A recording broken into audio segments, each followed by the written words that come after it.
सबको प्रणाम। राम राम। इस सरकार में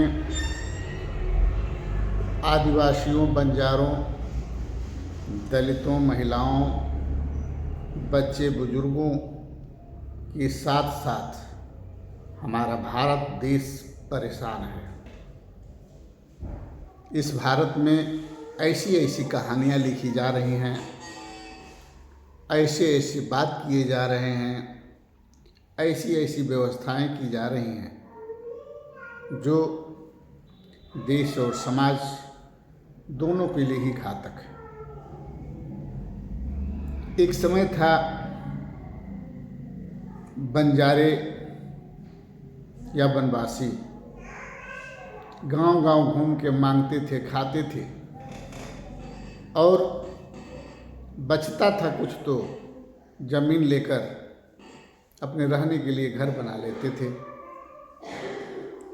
इतिहास में बहुत कुछ देखने को मिला।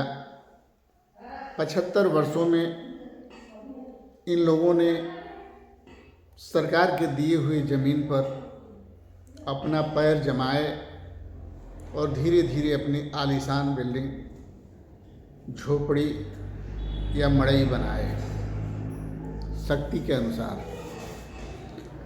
आज जो 75 वर्षों में कांग्रेस ने किया, उस निशानियों को मिटाने के लिए इस सरकार ने तरह तरह के हथकंडे अपनाए, जिसमें गरीब, किसान, मजदूर,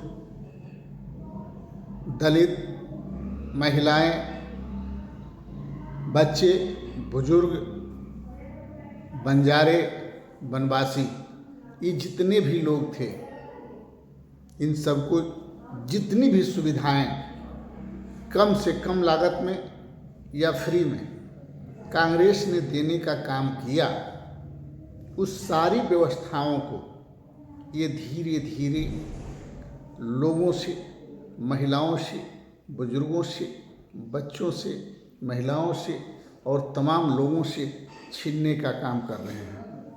आज हमारा इतिहास ऐसे डिस्टर्ब होता जा रहा है कि हम सब बिल्कुल बदहाल हैं। आज मध्य प्रदेश में सरकार ने अपने कार्यालय बनाने के लिए गरीबों की झोपड़ी और कई हजार लोगों के घर उजाड़ रही है। उसे अपने कार्यालय बनाना है, उसे अपनी व्यवस्थाएं करनी है। इसी तरह से हर प्रदेश में जहाँ जहाँ भी गरीब हैं, गलीज हैं या जहाँ जहाँ भी बंजारे हैं, वनवासी हैं, उन सबको सरकार उजाड़ रही है, उनके घरों को गिरा रही है, बुलडोज़र से चलवा रही है। ज़मीन बच रहा है उसको अपने दोस्तों में दे रही है या अपने आलीशान कार्यालय बना रही है। बोलने वाला कोई नहीं है। कारण कि इनकी सरकार हर प्रदेश में, अधिकांश प्रदेशों में है, जिसका लाभ सरकार को मिल रहा है। अगर कोई पार्टी या कोई लोग आवाज़ उठाने का काम करते हैं तो अंग्रेज़ों की तरह उनके ज़ुबान को बंद करके उनके जीवन को बंद कर दिया जाता है या ऐसे हथकंडे अपनाए जाते हैं कि फिर वो दोबारा ना बोलें। तो सरकार से हम ये कहना चाहते हैं कि जिस तरह अन्य पार्टियों में जितने भ्रष्टाचारी थे उनको आप अपने पार्टी में लेकर गंगा जल से धो दिए हैं, उसी तरह जो आपके खिलाफ बोलने वाले लोग हैं उनको भी अपने पार्टी में लेकर कोई पद देकर उन्हें पदासीन कर दीजिए, ताकि वो लोग आपके खिलाफ न बोलें और आपकी सरकार हमेशा बनी रहे। क्योंकि थोड़ा थोड़ा भी लोग अगर बोलेंगे तो आपके खिलाफ एक खुरफात पैदा होगा और मुर्दा भी एक दिन जगने का प्रयास करेगा और आपके वोट कटेंगे और आपकी सरकार गिर सकती है। इसलिए जितने भी लोग हैं, चाहे वो मीडिया के हों, चाहे दलित हों, गरीब हों, मजदूर हो, किसान हो, महिला हो, पुरुष हो, बंजारे हों, आदिवासी हों, उनको एक पद देकर सम्मानित कर दीजिए ताकि ये लोग आपके खिलाफ न बोलें। इन लोगों के ऊपर लाठी चार्ज कराना या इन्हें गलत तरीके से फंसाना या इनके जुबान बंद करके जीवन को बंद कर देना, इससे अच्छा होगा कि इनको कहीं पदासीन कर दीजिए, कहीं पद दे दीजिए, ताकि ये आपका वाहवाही करें, गुणगान करें और आपके लिए वोट मांगें और आपको फायदा हो। क्योंकि किसी का जीवन लेने से, किसी का ज़मीन उजाड़ने से और किसी का घर गिराने से आपको कुछ मिलने वाला है नहीं। जिस तरह हम और आप किसी दूसरे को परेशान करते हैं या किसी दूसरे का घर गिराते हैं, उसे बेघर करते हैं, एक दिन भगवान ऐसा करता है कि हमें भी बेघर कर देता है। घर तो घर है, अपने शरीर से भी बेशरीर कर देता है और हम चले जाते हैं और कोई हमें पूछने वाला नहीं होता है। हम अपने जीवन को ऐसे त्यागते हैं जो किसी को प्राप्त तक नहीं होता है।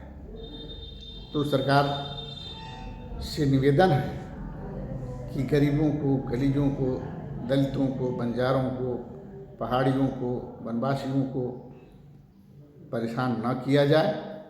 जिस तरह से 75 वर्षों से जीवन चल रहा था, उसी तरह लोगों को चलने दिया जाए और अधिक से अधिक रोजगार देकर, अधिक से अधिक व्यवस्था देकर उनके जीवन को संवार दिया जाए और उन्हें सही रास्ते पर लाने के लिए अच्छी से अच्छी व्यवस्थाएं की जाए।